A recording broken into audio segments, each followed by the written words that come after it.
নির্দিষ্ট কিছু সময়ের পরে আমি আবার এলাম আপনাদের কাছে আমার কিছু বক্তব্য নিয়ে। আমাদের দোলযাত্রা সমাপ্ত হয়েছে এবং অন্যান্য যে সমস্ত উৎসবে আমরা এই সময় মেতে উঠি, পলাশ দেখতে যাওয়া পুরুলিয়াতে বা প্রকৃতির অপরূপ সাজে সেজে ওঠাকে নিয়ে আমরা সবাই খুবই আনন্দে মেতে উঠি। কিন্তু এই আনন্দে মেতে ওঠার মধ্যে দুটো তিনটি ঘটনা বেশ আলোড়ন ফেলেছে, বা বলতে পারেন যে আমরা বাঙালি সমাজ খানিকটা দ্বিধা বিভক্ত হয়ে পড়েছি। যদি ঘটনার ক্রমে যাই তাহলে তো অনেকটাই বিস্তারিত হয়ে যায় বিষয়টি।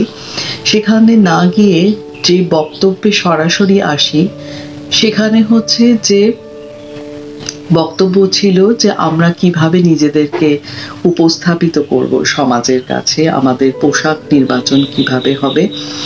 এই বিষয়টি নিয়ে আমি আগেও বলেছি এবং আবারও বলছি, পোশাক নির্বাচন বিষয়টি ভীষণ রকমভাবে যদি সমাজ নির্ভর হয়, সমাজ নির্দিষ্ট হয়, সমাজ বলে দেওয়া কতগুলো নিয়ম নীতিকে ফলো করে করা হয়।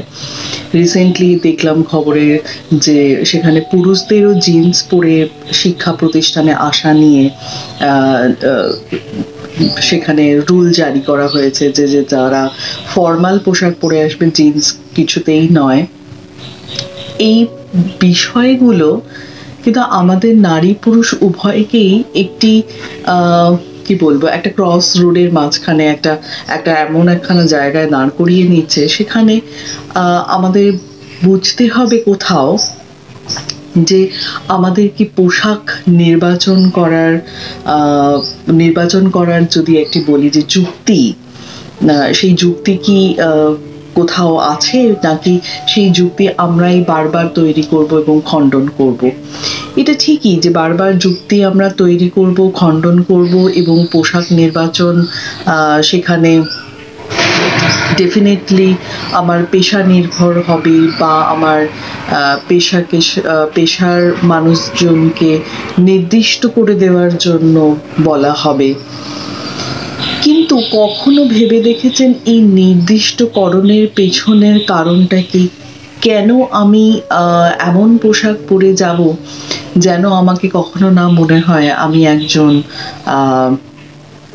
যৌনকর্মী, বা কখনো যেন মনে না হয় আমি এমন পোশাক পরবো যাতে আমাকে মনে হয় যে আমি বেশ একটা ট্রেন্ডি মানুষ, আমাকে দেখে যেন মনে হয় যে আমি শিক্ষকতা করি, সুতরাং আমার পোশাক একটি নির্দিষ্ট প্রকৃতিরই হবে, নির্দিষ্ট রং পরবো।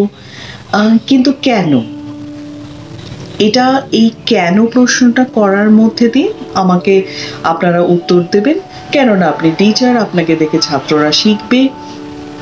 আপনি একজন নার্স, সুতরাং আপনি কোনোভাবেই এমন কোনো পোশাক পরতে পারবেন না, আপনার জন্য নির্দিষ্ট করে দেওয়া পোশাক, তাতে আপনাকে দেখে রোগীরা বিভ্রান্ত হবে। বা আপনি যদি একজন গৃহবধূ হন তাহলে আপনার একরকম পোশাক হবে, আপনি যখন একটা পুজো করতে যাচ্ছেন তখন আপনার এক ধরনের পোশাক হবে। এটাই তো দস্তুর, এটাই তো নিয়ম, এখান থেকেই তো, কারণ আপনাকে দেখেই পরবর্তী প্রজন্ম শিখছে।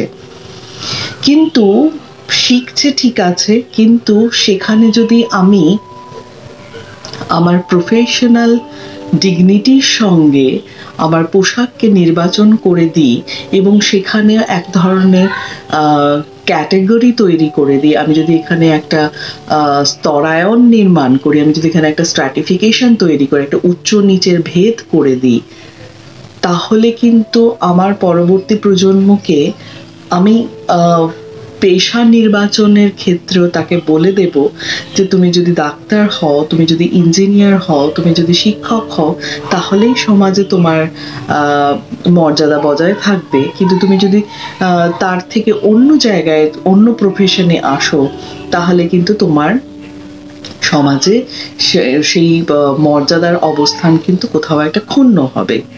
এবং এটা বলা মাত্রেই কিন্তু আমরা তুমি মানুষ হও, তাকে যে মানুষ করে তুলবো বলে তাকে যাতে কোনো রকম ভাবে বিভ্রান্ত না করে তার মানসিক বিকৃতি যাতে না হয়, সেই জন্য আমরা যেখানে পোশাক পরে যাচ্ছি বা আমাদের প্রফেশন অনুযায়ী পোশাক নির্বাচন করে দিচ্ছি, সেই বিষয়টার কিন্তু গুরুত্ব হারিয়ে যাচ্ছে।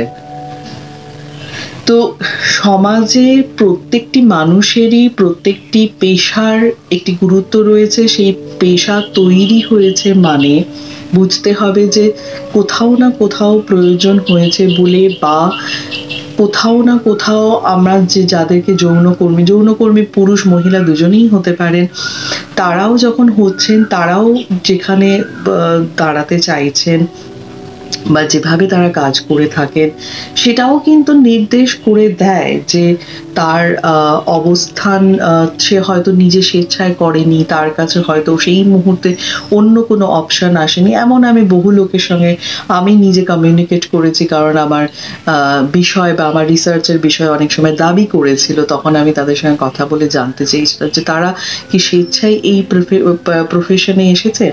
তারা কিন্তু জানিয়েছেন যে তারা স্বেচ্ছায় আসেননি, স্বেচ্ছায় আসার বিষয়টা আরো অনেক পরে তাদের মধ্যে জাগ্রত হয়েছিল, কিন্তু শুরুতেই তাদের কাছে তারা কাজ চেয়েছিলেন বিভিন্নভাবে, কিন্তু তারা কাজটা পায়নি, তাদেরকে ভরসা করেনি, তাদেরকে কোনো কাজ দেয়নি, এদিকে বাড়িতে তারা খেতে পারছে না।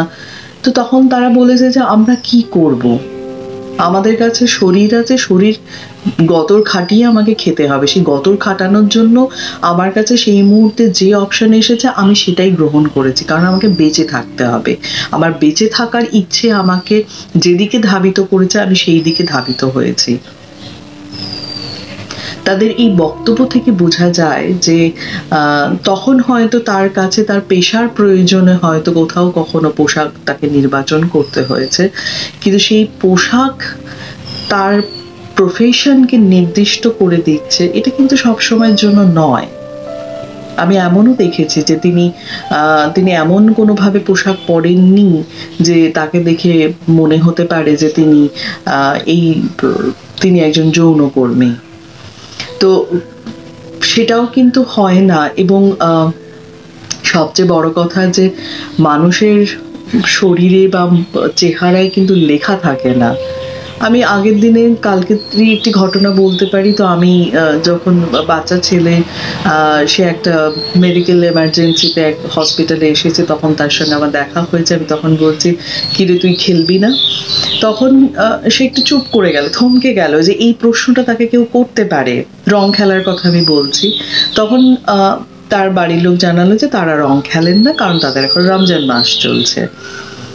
তখনই আমার এই কথাটা মনে হলো যে আমাদের চেহারায়, আমাদের পোশাকে কিন্তু কিছু লেখা থাকে না, পোশাক নির্দিষ্ট করে দেয় না। কিন্তু আমরা যখনই তাকে নির্দিষ্টকরণের দিকে যাই, তখন কিন্তু দাগিয়ে দেওয়া, কাউকে একঘর করে দেওয়ার মতো বিষয়গুলো অনেক সামনে আসে। সেই বিষয়গুলো কিন্তু এই যে আমরা মানুষকে কি চোখে দেখবো, তাকে অসাম্যের দৃষ্টিকোণ থেকে দেখবো কি দেখবো না, সেই বিষয়টা কিন্তু তৈরি হয়ে যায় অজান্তেই। তো আমার মনে হয় যে আমরা এই বিষয়গুলোকে নিয়ে যদি একটু ভাবি, যে পোশাকটি আমি পরেছি, আমি আগেও কথাটি বলেছিলাম, সেই পোশাক আমাকে কিভাবে সামনে উপস্থিত করছে, একটি নারী মাংস, একটি সেক্স অবজেক্ট, নাকি আমি এমনভাবে নিজেকে রাখবো। কারণ আমি যেভাবেই নিজেকে প্রতিস্থাপিত করার চেষ্টা করি না কেন, যেভাবেই না আমি নিজেকে উপস্থাপিত করার চেষ্টা করি না কেন, একটা তরফের বডি ল্যাঙ্গুয়েজ এবং মাইন্ডসেট, তাদের মানসিকতার যে বহিঃপ্রকাশ, তাতে কখনোই যখন ফুটে উঠছে না নারীকে আমি কিভাবে দেখব, তার কি গুণ আছে, আমি সেটাকে গুণের বিচার করব কিনা, সে কাজ কিভাবে করছে সেটা বিচার করে দেখব কিনা, বা কাজের আউটকামে কোনো কি হচ্ছে সেটা আমি দেখব না। আমি যদি সবসময় সেটা দেখতে থাকি যে তিনি আসলে তিনি আমাকে স্যাটিসফাই করবেন, আমার সেক্সুয়াল প্লেজারকে স্যাটিসফাই করবেন, তিনি যেই হন না কেন, তাহলে কিন্তু বিপদ আছে। এবং সেই বিপদটাই আমরা প্রতিনিয়তই ফেস করছি এবং সেটারই প্রতিবাদ করছি বলেই আমাদেরকেও এগিয়ে দাগিয়ে দেওয়া হচ্ছে যে আমরা নারীবাদী, আমরা আন্দোলন করি, আন্দোলন অযথা আন্দোলন করছি। কিন্তু অযথা আন্দোলন করছি বলে দেগে দেওয়ার আগে একবার ভেবে দেখুন তো, আপনি অজান্তেই বলে দিচ্ছেন না, তুই মেয়ের মতো বাড়িতে বসে আছিস কেন, তুই হাতে চুড়ি পরে আছিস, চুড়ি পরে নে, তোর এতটুকু সাহস হচ্ছে না কেন। এই যে কথাগুলো আমরা বলি, অজান্তেই বলে ফেলছি কোথাও একটা নিজের পৌরুষ জাহির করার জন্য, নিজের পিতৃতান্ত্রিক সমাজ চেতনাকে বহমান রাখার জন্য। সেইগুলো একটু ভেবে দেখলে আমার মনে হয় পোশাক নির্বাচন কখনোই আমাদের এইভাবে স্তরায়ন করার জায়গায় আমাদেরকে নিয়ে যাবে না, বা সেই দিকে আমরা, এটা আমাদের চিন্তার দৈনতা যে আমরা এইভাবে আমাদের নিজেদেরকে চিহ্নিতকরণের পন্থা হিসেবে গ্রহণ করে ফেলছি।